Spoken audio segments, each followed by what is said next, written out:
Oui, Ah, ma coach. Ma coach, j'ai un grand problème oui. parce que ça me fatigue beaucoup. Mhm. J'étais avec un homme et au moins on se connaissait et dans moins de 1 an, il a dit qu'il voulait me marier. Où ton gosier, ma chérie? On était ensemble ici avant qu'il ne parte Faut couper ta télé. Télé ou radio, là, faut couper. D'accord. S'il te plaît. Donc je disais qu'on était ensemble avant qu'il ne parte en Europe pour aller Oui. travailler. Mhm. Et là, c'est quand il était ici, tout allait bien. Il s'occupait de moi et Vous tout. n'entendez pas? Vous n'entendez pas ce qu'elle dit? Vous entendez la dame ou pas? Ok, d'accord, c'est bon, on t'entend, ma chérie. D'accord. Mhm. Donc, tout allait bien. Arrivé là-bas, c'était devenu une relation à distance. On s'appelait, on faisait tout ensemble. On dormait même ensemble dans les appels vidéo. Mhm. Et arrivé un moment, à chaque fois qu'on se disputait, il me quittait. Pour un oui, pour un non, il me dit c'est fini entre nous. Et je Mhm. suis obligée de passer par ses amis, parce que je connaissais un de ses amis, Mhm. pour lui demander pardon, aller demander pardon, parce que je l'aimais et tout. Mhm. Donc, à chaque fois, c'est moi qui demandais pardon. Point rien, point oui, On point dit de non. parler un peu fort, ma chérie. Ok. Mhm. Pour un oui, pour un non, on me quittait en fait. Mhm. Donc, il a dit qu'il voulait me marier, mais il m'a jamais montré sa famille. Je Mhm. connaissais que un de ses meilleurs amis seulement qui était au bled, c'est tout. Et je lui ai parlé de ça, je lui ai dit, mais tu veux me marier, montre-moi au moins ta famille, montre-moi au moins même leurs photos. Il m'a dit, non, je ne peux pas te montrer leurs photos. Si tu veux, quand tu vas aller parler à tes parents, le jour des présentations de ma famille et ta famille, c'est là que tu vas connaître ma famille. Mhm. Et je me suis dit, mais c'est pas normal en fait, parce que moi, je peux pas partir dire à mon papa que je connais quelqu'un qui veut me marier. Et s'il me demande si je connais la famille, qu'est-ce que je vais dire? Si je mens à mon papa, c'est comme je mens à moi-même. Parce C'est que c'est vrai. moi qui vais aller dans la relation là-bas. Mhm. Mais j'ai pas parlé, j'ai laissé, parce que, puisque à chaque fois on me quittait pour un oui, pour un non, je voulais pas, genre, le perdre, donc je laissais. Il y avait tellement de choses. Mhm. Et il devait venir me voir en décembre. Il devait venir me voir. Il a dit qu'il ne pourra plus venir me voir. Je lui ai demandé, il y a un problème d'argent, tu peux pas payer ton billet pour venir et tout. Il me dit non, il n'a pas de problème d'argent. Mais demain, dans ma tête, il ne pourra pas venir me voir, il va venir jusqu'en mars. Je lui ai dit, mais ton travail, parce que lui, il fait un télétravail à la maison. Il n'est pas obligé d'être au travail physiquement. Donc, tu peux venir, du moment qu'il y a le Wi-Fi, il y a la connexion, tout. Tu as ton ordinateur chez moi, ici, il y a le Wi-Fi, il n'y a pas de problème. Et c'est ce qui était convenu avant que tu partes, que tu allais venir me voir en décembre. Tu vas pas venir dire d'autres choses encore. Il a commencé à genre, maintenant, il n'y avait plus d'attention dans la relation. C'est comme si, genre, j'étais là comme ça, en fait. Moi-même, j'avais peur. Parce qu'à chaque fois, on me quittait, il me disait, mais est-ce que ce gars, il m'aime? Parce que quand on aime, on ne quitte pas. Vraiment. Voilà. Donc, Mhm. avec ce comportement, il ne veut plus venir me voir. C'était comme c'était un refus. Voilà. Mhm. Donc, on était là comme ça, mais j'ai attrapé mon cœur. Je me suis dit, c'est pas grave, je vais attraper mon cœur. Mhm. Je suis restée dans ça, ma coach, jusqu'à en décembre, là. Qu'est-ce que le gars a fait? Parce que depuis en octobre, il y a des gens qui m'écrivaient sur les réseaux sociaux. Mhm. Déjà, c'était lui. Il prenait des faux comptes pour m'écrire là-bas, pour causer avec moi, pour me draguer, pour voir si je suis quel genre de femme. Mais Dieu merci, là-bas, je disais que je suis mariée. Jusqu'à où il a commencé à être bizarre, il a commencé à me dire, viens plus me voir, et j'ai commencé à me dire, genre, beaucoup de choses, en fait. Mhm. Donc, il a payé 2 personnes ici, où je suis, dans le pays où je suis là.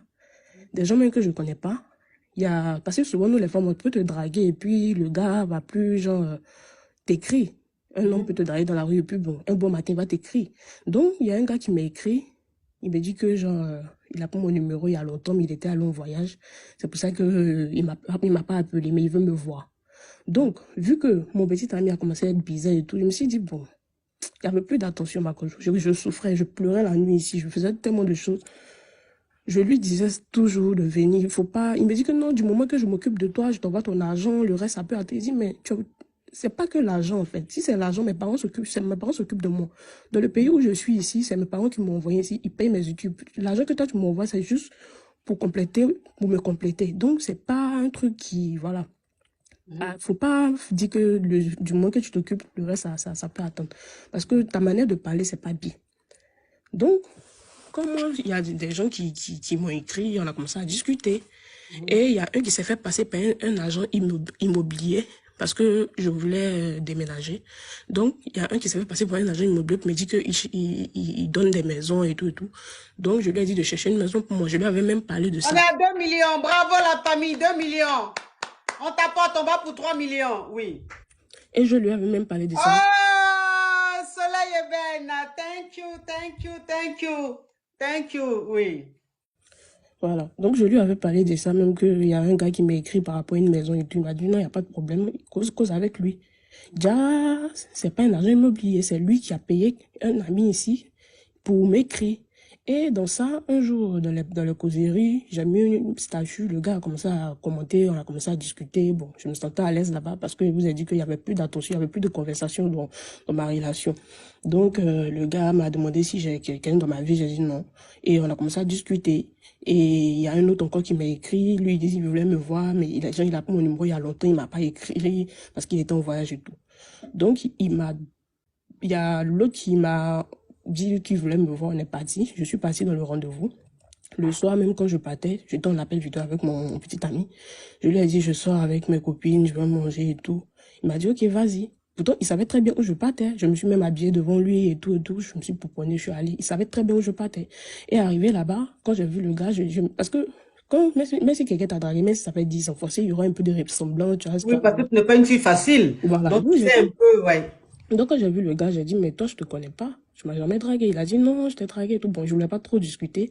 Et comme j'étais là dehors, je me suis dit, bon, ok, on va manger. Le gars a dit, non, allons chez moi, il y a la boisson. Si tu veux, on va commander la nourriture à la maison et tout. Il dit, non, je ne te connais pas, je ne peux pas aller chez toi. Si tu veux, on va s'asseoir dans un endroit public, on mange. Et puis voilà, prochainement, on ira chez toi, mais pas aujourd'hui, je te connais pas.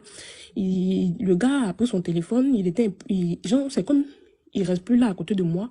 Il est en communication avec d'autres personnes, je sais pas c'est qui. Et quand on a pris le Et taxi, finalement, qu'est-ce qui s'est passé? voilà, finalement, on est parti dans le restaurant, mais on n'a plus mangé parce que j'avais vu le gars me prenait des photos. On était arrêté devant le restaurant. Donc, j'ai vu que c'était un coup monté. Parce que l'intuition, là, ça ne trompe pas. Donc, j'ai dit non, mais ça, c'est un coup monté, en fait. Parce que pourquoi tu prends mes photos et tout? Le gars dit non, il prend pas tes photos, on se connaît pas et tout. Il dit ok. J'ai bien lavé le gars, j'ai pris mon taxi, je suis rentré chez moi. On n'a même pas mangé. Quand je suis rentrée, j'ai appelé mon petit ami, il m'a demandé si on a mangé, parce qu'il a dit, pas voir mes amis. Il m'a demandé si ça s'est bien passé là-bas. Bon, quand je suis venue, même, j'étais un peu dégoûtée, parce que je me suis dit, ah, si c'était mieux que j'allais rester, bon, c'est pas grave. Et on était là, j'étais en train de dormir, il m'a réveillée, dans l'appel vidéo, il a crié, il m'a réveillée. Il a dit, je veux te parler. J'ai dit, ah, il n'y a pas de problème. Il m'a dit, ah, tout à l'heure, là, tu es sorti, tu n'étais pas allé voir tes amis, tu étais allé voir un gars. Ce gars-là, c'est moi qui l'ai envoyé vers toi. Il n'est même pas seul, ils sont deux. C'est moi qui les ai envoyés vers toi pour te draguer, pour voir quel type de personne tu es. Que l'autre, il t'a dit, tu lui as dit que tu n'es pas en couple. Et ça, tu m'as menti que tu vas voir tes amis, pourtant tu partais voir quelqu'un d'autre. Donc, c'est ce que tu fais où je t'ai laissé et tout. Il dit non, depuis que tu es parti jusqu'à aujourd'hui, moi, je suis pas sortie pour aller quelque part. Les gens même me draguent dans la rue, je refuse. Mais si tu vois que tout a une cause, voilà. Si tu vois que je suis sortie, c'est parce que j'étais fatiguée. Je suis fatiguée toujours de te supplier de venir me voir, j'ai besoin d'attention. La famille, on t'apporte, on t'apporte, on t'apporte. On t'apporte la famille. Voilà, donc je suis fatiguée. Il n'y a plus de conversation entre toi et moi. On peut rester en communication, on appelle vidéo, et tu peux prendre, il prend son téléphone, il reste, on appelle, il me dit, il est en train de parler avec sa famille, avec un autre téléphone, il cause, il rit là-bas, mais quand il vient vers moi, on est en train de parler, mais genre, il y a plus comme communication. Oui, et donc, finalement, c'est quoi la fin? Qu'est-ce qui s'est passé à la fin? Voilà, donc, la fin, il m'a dit que c'est lui qui a envoyé ces gens, il les a payés, que c'était un deal, il a dit que si ça go est facile, il va avoir l'argent. Oui, mais je veux dire, qu'est-ce qui se passe aujourd'hui? Pourquoi tu m'as appelé? Aujourd'hui, il m'a bloqué de partout, il m'a supprimé, j'ai pris des gens, je lui ai demandé pardon, parce il connaît ma grande sœur, vu qu'il a dit qu'il voulait me marier, donc je lui ai présenté au moins ma grande sœur d'abord, puisque lui m'a pas présenté quelqu'un, c'était que son ami. Donc, j'ai parlé à ma sœur, elle lui a parlé, parce que dans la relation, lui, il a eu à me tromper une fois. Au début, je l'ai attrapé et il m'a dit non, qu'il va plus recommencer. Bon, jusqu'à là, je ne l'avais pas encore attrapé jusqu'à ce qu'il parte et tout. Donc, elle a tout fait, elle a demandé pardon, moi-même j'ai tout fait. Il n'a rien voulu comprendre. Il m'a bloqué de partout, sur tous les réseaux sociaux, WhatsApp. Il a même changé de numéro WhatsApp. Et là, genre, c'est comme je suis en dépression à la maison, je fais que pleurer, je sais plus quoi faire. C'est vraiment dur pour moi. Quand je prends des conseils, il y a d'autres qui me disent, bon, il t'aimait pas, il voulait partir il y a longtemps. Il y a d'autres aussi qui me disent, bon, voilà, c'est de ta faute et tout, mais Je sais plus. Ça Ok, me fatigue. ok ma chérie. Donc, je récapitule rapidement. En fait, tu as ton petit ami avec qui tu étais en Côte d'Ivoire et ce petit Non. ami-là est venu en Europe pour travailler. Quand Ok. il est arrivé, vous êtes resté en contact, il t'envoyait de temps en temps de l'argent et il t'a dit qu'il allait partir, il allait rentrer en Côte d'Ivoire pour aller faire le genre, le coco, la dot, les petits trucs comme ça. Et Mm. après, il t'a dit non, que finalement, il vient plus et tout. Mais ça même, c'est des détails. Mais il avait un comportement très bizarre. Il était de plus en plus distant et tout. Ça, c'est des détails. Mais il est très vicieux. Il a créé des faux profils sur Facebook et tout. Et il t'envoyait des demandes et il te draguait sur Facebook, sur des faux profils. Mais toi, tu Mhm. n'es jamais tombé dans le piège parce que tous ceux qui te draguaient, tu leur disais que tu as déjà un petit ami et tout, Mhm. que tu as une relation. Maintenant, à Abidjan, là-bas, il a payé 2 hommes pour toi te draguer, pour que, en fait, pour voir, je ne sais pas c'est quoi ses intentions, mais Mhm. les deux qui te draguaient, il y a un qui a réussi quand même à te faire partir au lieu de rendez-vous. Et arrivé là-bas, ton intuition te disait que ce n'était pas clair. Parce que ce mec, tu ne le reconnaissais pas. Tu n'avais pas l'impression que tu lui avais donné un numéro et tout ça. Et donc, lui, après, quand tu es rentré, puisque lui, tu lui as dit que tu partais voir tes copines, tu sortais un peu avec tes copines, quand tu es rentré, il t'a demandé si tu avais mangé avec tes copines. Tu as dit non, finalement, tu n'as pas mangé et tout. Et quelques heures plus tard, pendant que tu t'es couché, il t'a rappelé, il t'a dit, il veut te parler en appel vidéo. Il t'a dit non, tu n'étais pas allé voir tes copines, tu étais allé voir un homme. Et que c'est moi qui suis derrière tout ça. C'est moi qui ai envoyé cet homme-là te draguer. J'ai envoyé encore un autre te draguer. Et tout ça là. Donc, il a dit, comme tu te comportais comme ça, tu t'es levé pour aller au rendez-vous du gars, ça veut dire que tu n'es pas une femme sérieuse. Il t'a bloqué de partout, il dit, il ne veut plus de toi. Toi, tu as tout fait pour lui demander pardon. Tu as même envoyé ta soeur lui demander pardon. Il dit, il ne veut rien comprendre, il ne veut rien savoir, qu'il ne veut plus de toi. Mhm. Maintenant, toi, depuis, tu es dépressive, tu ne fais que pleurer, tu es mal en point. Il y a des gens à qui tu as demandé, ils t'ont dit que le mec, il n'est pas amoureux, il cherchait un prétexte pour te laisser. Et il y en a qui ont dit que c'est de ta faute. Fallait pas que tu ailles au rendez-vous de ce mec-là. Donc moi, tu me demandes aujourd'hui, c'est quoi ta question aujourd'hui? Ma coach, il y a une partie, j'avais pas expliqué. Et il a même dit à ma soeur que, à cause de moi, lui n'arrivait pas à envoyer l'argent à sa famille au pays et tout. Il dit, mais ça, c'est du n'importe quoi. Parce que quand on Non, mais était ça, ensemble, après, ça, c'est des détails. ok. C'est franchement, c'est des détails. Moi, c'est la relation même qui m'intéresse. Donc, je pense que l'essentiel a été dit. Oui, oui. C'est quoi ta question, ma chérie? Genre, ma question, je sais plus quoi faire là. Je sais pas si je continue de lui demander pardon ou genre, je passe vraiment à autre chose. Je fais vraiment mon deuil et puis voilà, je sais plus. Je sais pas si ce type d'homme-là, il m'aime, c'est un psychopathe, c'est quoi? C'est quel type de personne ça? Est-ce que ça, il va vraiment me marier ou que il m'a dit, je dis ça comme ça, mais je sais pas. OK. Alors, déjà, c'est un pervers narcissique. Mhm. Ce mec-là, c'est un pervers narcissique. Et c'est quelqu'un, de toute façon, qui, quand il montait dans son avion, il savait très bien que toi et lui, c'était fini. Ça, il le savait. Tu vois? Donc, tout Mhm. ce qu'il est en train de faire là, c'est en fait, c'est un prétexte. Et comme il est dans son jeu de pervers narcissique, voilà, c'est une façon pour lui de se sentir fort, de se sentir puissant, parce qu'il a l'impression de te contrôler, même s'il ne veut plus de toi. Voilà, il veut te contrôler, il veut jouer avec tes émotions, il veut t'abattre moralement. Et il était dans son rôle de pervers narcissique. Maintenant, moi, ce que je vais te dire tout simplement, c'est que cet homme, il est très, très toxique pour toi. C'est un homme qui est très toxique. Voilà, c'est un homme qui t'a jamais aimé. C'est un homme qui est manipulateur. C'est un homme qui est très dangereux.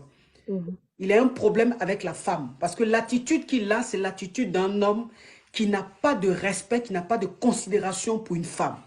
Que ce Mhm. soit toi, que ce soit une autre, le comportement allait être pareil. Parce qu'il a un problème avec lui-même. C'est un homme qui est en manque de confiance. C'est un homme qui a un trouble émotionnel. Et Mhm. donc, il utilise la femme avec qui il est pour se sentir fort. C'est-à-dire, plus il a détruit, mieux lui se sent. Mhm. Maintenant, moi, ce que je vais te dire, je veux bien comprendre que tu sois dans la dépression et tout. Moi, je te dis simplement, ma chérie, tu ne peux pas être dans la dépression pour un homme qui est mentalement instable. Tu ne peux pas être dans la dépression. Parce que le fait d'envoyer des gens te draguer, le fait que lui-même, il crée des faux profils te draguer, c'est très dangereux. C'est Mhm. très dangereux. Parce qu'il ne t'a pas Mhm. marié. Tu n'es pas sa Mhm. femme. À aucun moment, il s'est engagé. Donc, de Mhm. quel droit il se permet de payer des gens pour venir te draguer. Et même si même le gars que tu allais voir, si ce gars-là te plaisait physiquement et que tu sortais avec lui, tu es dans tes droits, tu n'es pas marié, tu es célibataire.